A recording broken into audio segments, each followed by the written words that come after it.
सहनाववतु सहनौ भुनक्तु सह वीर्यं करवावहै तेजस्विनावधीतमस्तु मा विद्विषावहै। ओम शांति शांति शांति। वैदिक जीवन पद्धति की इस कक्षा में आप सभी का हार्दिक स्वागत है, अभिनंदन है। हम निरंतरता के साथ उस परम पिता परमेश्वर की दिव्य वाणी का, कल्याणी वेद वाणी का स्वाध्याय कर रहे हैं। वेदों का जो उपदेश हम सबके लिए है, जो आदेश और संदेश हम सबके लिए है, उसको अपने जीवन में हम उतारें और हर प्रकार से अपने और दूसरों की भलाई के लिए सदा सर्वदा सर्वत्र उद्यत रहें, सदा तैयार रहें। लोक हित के लिए, आत्म कल्याण से विश्व कल्याण की ये जो पावनी परंपरा है हमारी, उस पावनी परंपरा में हम अपने आप को उच्च स्तर का बनाएं, उत्तमोत्तम सर्वोत्तम कर्मों को करते जाएं। एक बार भी हमारा मन कभी भी ऐसी कुचेष्टा ना करे, कभी भी चंचलता ऐसी ना आए जो वेदों के अनुकूल ना हो, जो आत्म अनुकूल ना हो। आत्मनो मोक्षार्थम जगत हिताय च, अर्थात हम अपने कल्याण और संसार के कल्याण के लिए इस अपार संसार समुद्र मध्य में अपने जीवन को जी रहे हैं। अतः जब तक हम कल्याणी वेदवाणी का स्वाध्याय नहीं करेंगे, इस पावनी ज्ञान परंपरा को आत्मसात नहीं करेंगे, तब तक हमारा उत्थान नहीं हो सकता है। इसलिए हम हर प्रकार से अपने गुणकर्म स्वभाव को दिव्य बनाएं, अच्छा बनाएं, सच्चा बनाएं, कभी भी हम इससे पतित ना हों। आज हम 7वें सूक्त के 6ठे मंत्र का स्वाध्याय करेंगे। 6ठा और 7वां दोनों ही बहुत सुंदर उपदेश हम सबके लिए कर रहे हैं। यहाँ पर जो 5वें मंत्र में बात कही है कि हम प्रतिदिन प्रभु का ध्यान करें, उपासना करें, यम नियम आसन प्राणायाम प्रत्याहार धारणा ध्यान की जो विधा है, जो एक दृष्टि है, जो ऋषि मुनियों के द्वारा बताया गया पथ है, सुपथ है, कल्याण का मार्ग है, इस मार्ग का हम आलंबन लेकर के, इस मार्ग के सच्चे पथिक बन करके आगे बढ़ें और लक्ष्य को प्राप्त करें। वहीं पर 6ठे मंत्र में बहुत ही सुंदर चर्चा की है कि क्रियाशीलता उपासना, प्रभु की प्राप्ति किनको होती है, इस संदर्भ में बहुत सुंदर उपदेश है कि कौन कौन से लोग प्रभु की प्राप्ति का सामर्थ्य रखते हैं, प्रभु की प्राप्ति के पात्र हैं। तो मैं इस वेद मंत्र को आपके समक्ष पहले लिखता हूं, फिर कुछ निवेदन करता हूं।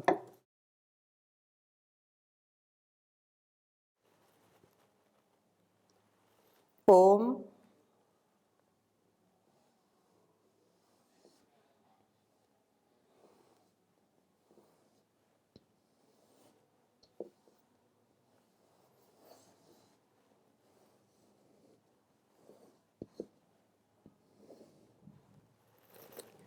ओम तम शश्वतीषु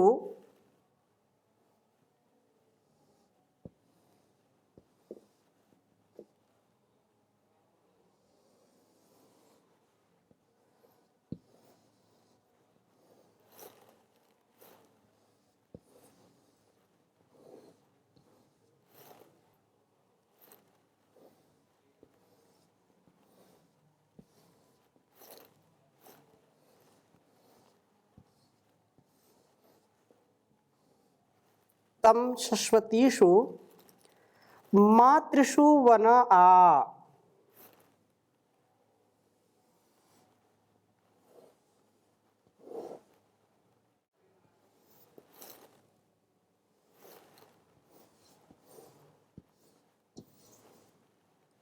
मातृषु वन आ, वन वन आ।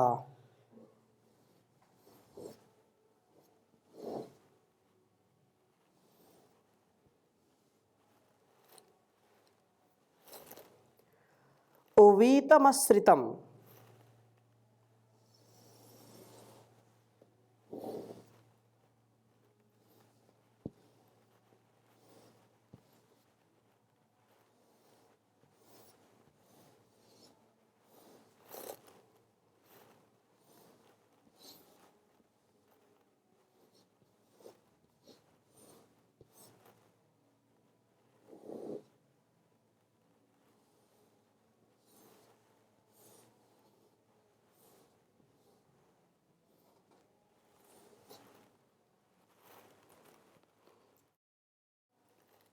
ओवीतमश्रितम चित्रम संतम गुहाहितम।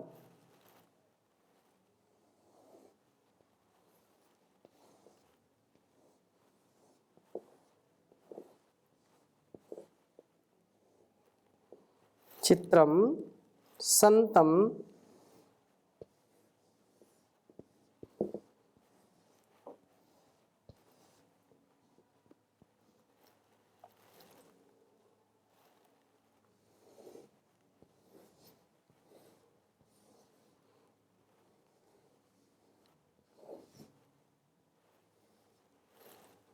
गुहाहितम।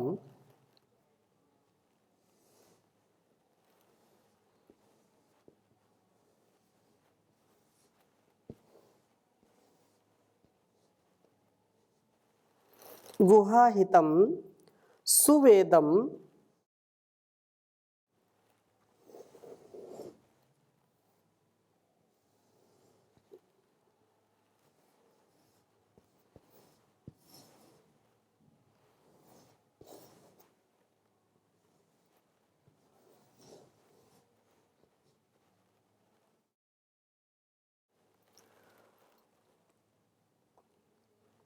कूचिदर्थिनम।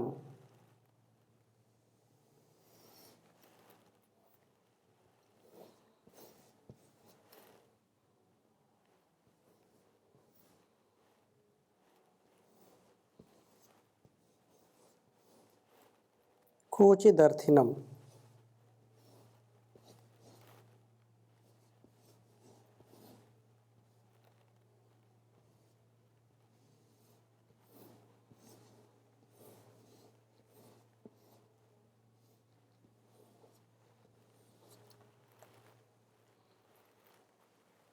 ऋग्वेद के चतुर्थ मंडल के 7वें सूक्त का यह छठा मंत्र है।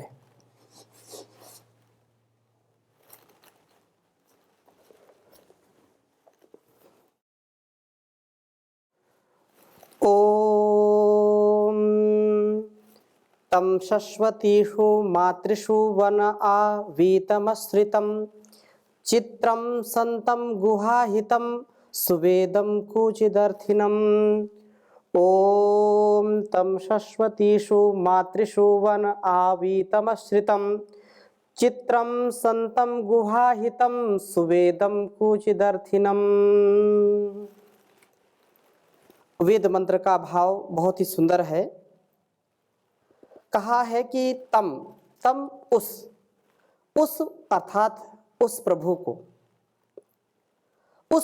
को निषेधिरे उपासित करते हैं, जो कि शश्वतीषु जो प्लुत गति वाले, स्फूर्ति से कार्य करने वाले, अर्थात एक भी कार्य को कभी भी जो कल में नहीं टालते हैं, कार्य की कुशलता ही जिनका परिचय है, ऐसा जो पूरे संसार में कोई भी नहीं कर सकता।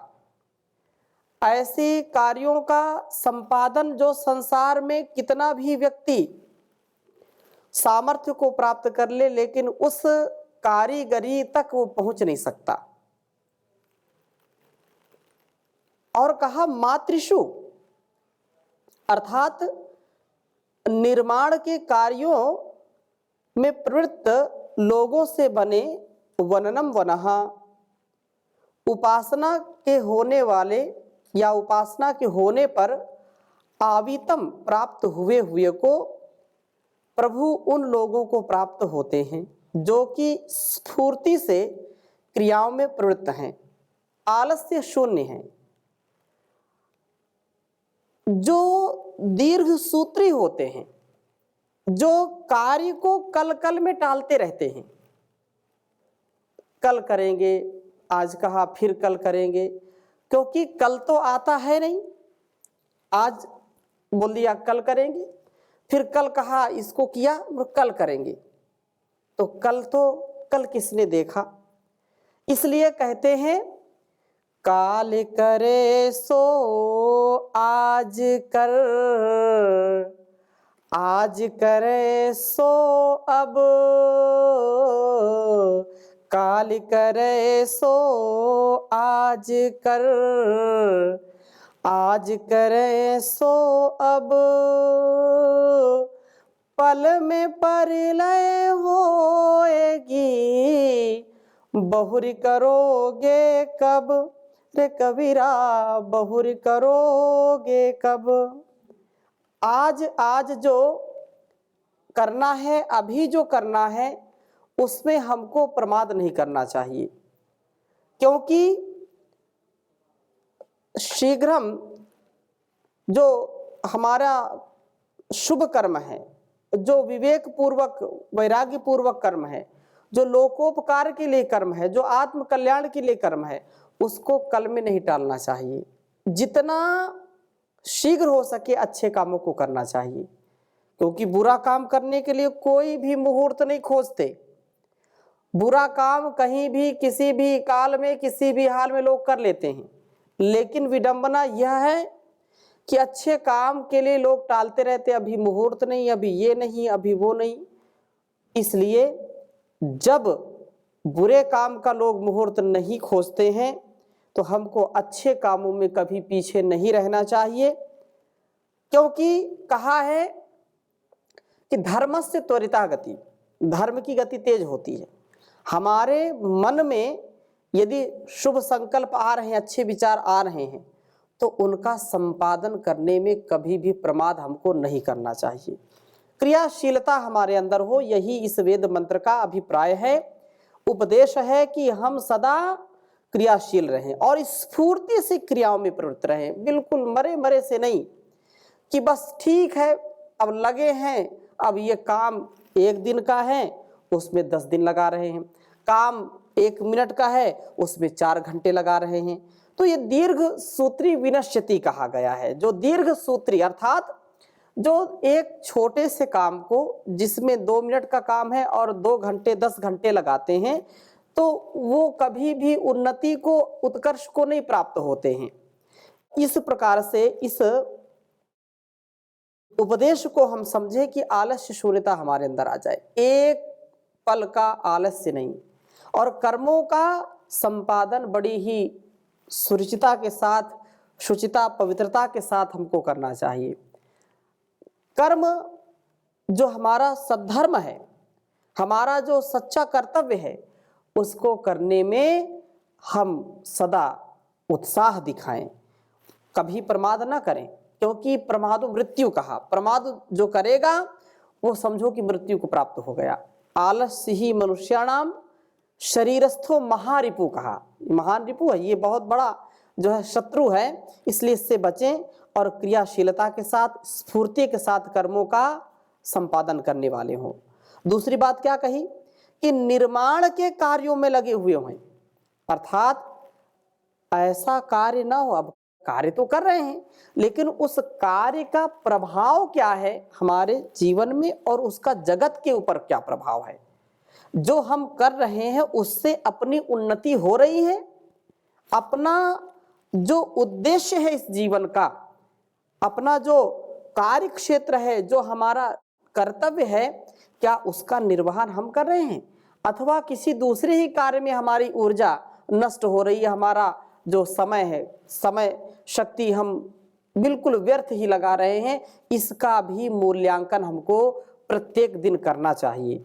और क्योंकि हम जीवन में यदि अब वर्तमान की जो सामान्य स्थिति में देखें तो 70 वर्ष, 80 वर्ष, 90 वर्ष, कोई बिरला ही व्यक्ति 100 वर्ष तक जीता है।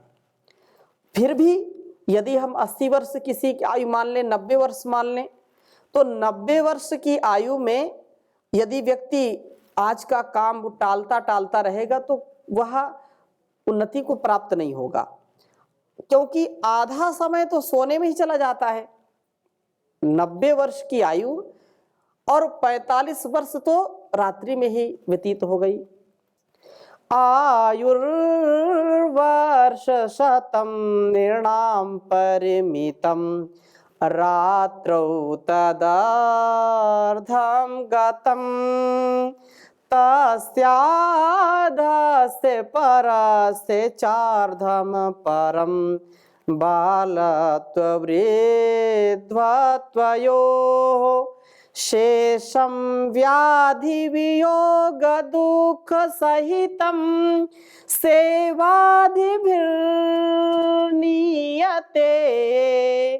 जीवे वारि तरंग चंचल तरे सौख्यं कुतः प्राणिनां सौख्यं कुतः प्राणिनाम।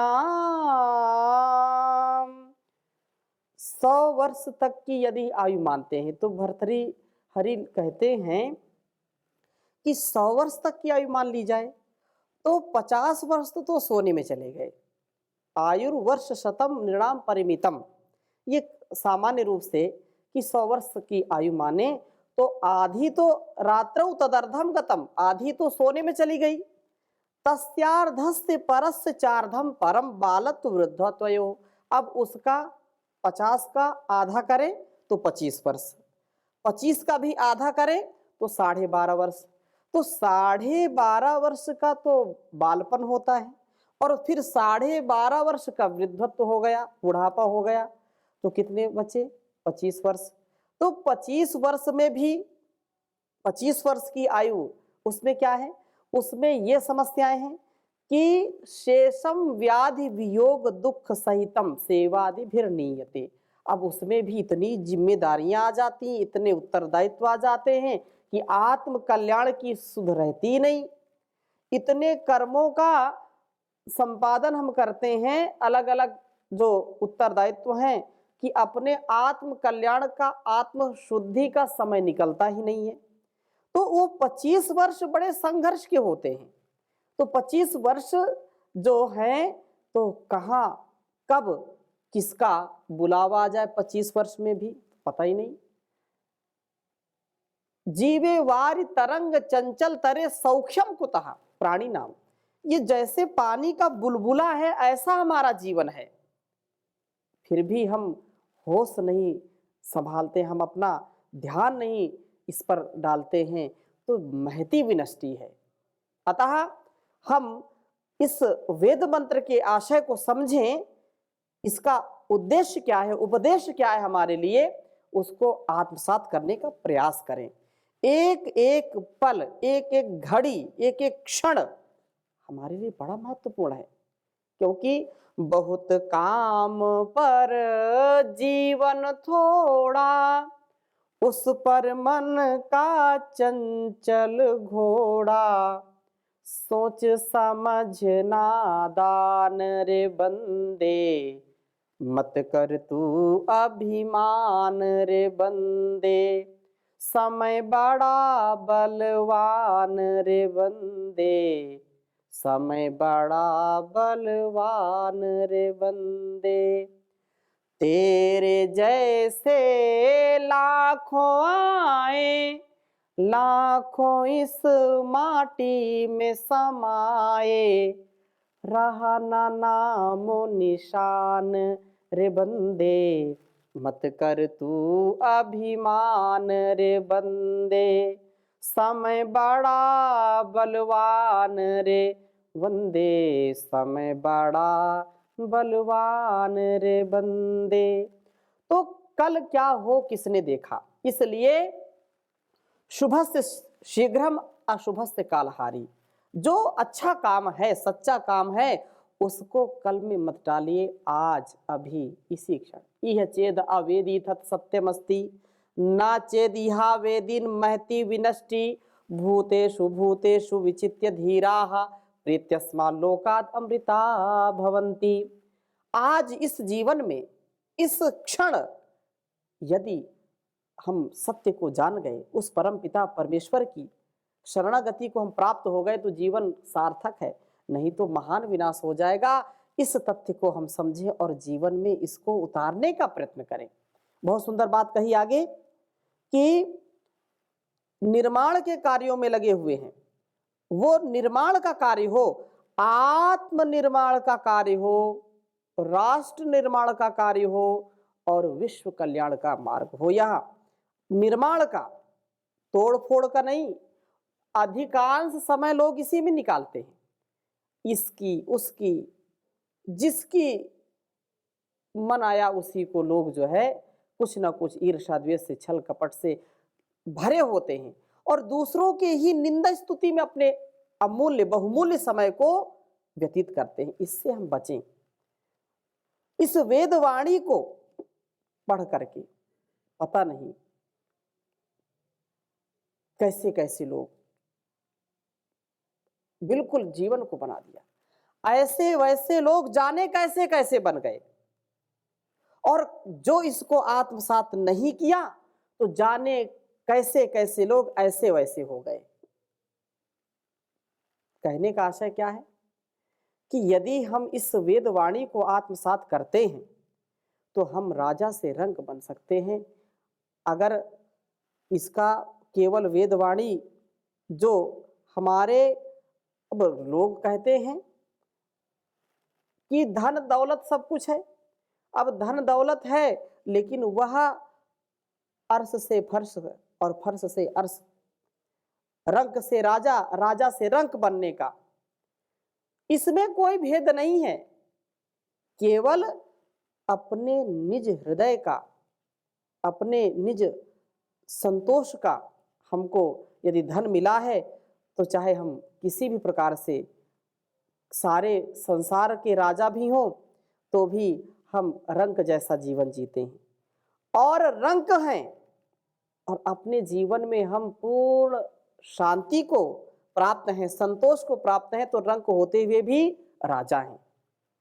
तो ये कोई भौतिकता, कोई हमारा जो है व्यवधान नहीं बनता। भौतिकता उनको सताती है जो अज्ञानता से, अविवेक से जीवन को जीते हैं। इसलिए वेदवाणी जो है उसको पढ़ करके हम सच्चे राजा बन सकते हैं और सच्चे रंक बन सकते हैं। अब दोनों बातें विरुद्ध की है, परंतु दोनों बात समझने की है कि जो रंक है वह जमीन से जुड़ा होता है, रंक होता है तो समरसता होती है, रंक होता है तो ईश्वर का भजन का समय उसको निकलता है। एक राजा है लेकिन अहंकार से युक्त हो गया, राजा है तो सबके ऊपर वह शासन, इतना कुशासन लगा देता है जिससे हिंसा होती है यदि श्रेष्ठ राजा नहीं है तो। और एक ये है कि रंक होते हुए भी अपने मन का राजा है वो, और वह समष्टि के लिए जीता है, लोगों के लिए जीता है, लोक कल्याण के लिए जीता है, और ऐसा जीवन हम जी पाए। बहुत सुंदर बात कही आगे भी कि अश्रितम, उस प्रभु को उपासित करते हैं जो कि अश्रितम, किसी के आधार से रहने वाला नहीं, निराधार होते हुए भी सर्वाधार है। प्रभु का इस संसार में कोई आधार नहीं है, हम बिना आधार के टिक नहीं सकते, और हमारा आधार कौन है? वह जगदाधार, वह सर्वाधार जो है, लेकिन उसका कोई आधार नहीं, वो निराधार है, उसका कोई आधार नहीं, लेकिन वह सबका आधार है। इसलिए सर्वाधार प्रभु चित्रम ज्ञान को देने वाले हैं, संतम सत्य स्वरूप हैं, गुहाहितम बुद्धि रूप गुहा में स्थित है, सुवेदम सब उत्तम वस्तुओं को प्राप्त कराने वाले हैं, और कुचित अर्थिनम किसी भी पदार्थ के लिए अभ्यर्थना के योग्य हैं। ज्ञान शक्ति धन जो कुछ भी है सब प्रभु से ही भोगा जा सकता है। प्रभु की प्राप्ति उनकी जो है कृपा उन्हीं को प्राप्त होती है जो क्रियाशील हों, जो निर्माण के कार्यों में प्रवृत्त हों, जो उपासनामय जीवन जीने वाले हैं, उन्हीं की वासनाएं दूर होती हैं, और जिनकी वासनाएं दूर होती हैं उस प्रभु को पा लेते हैं।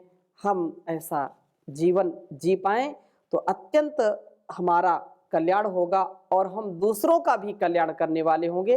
इन्हीं शुभ भावों के साथ आज की कक्षा को यहीं पर विराम देते हैं, शेष चर्चा आगे करेंगे।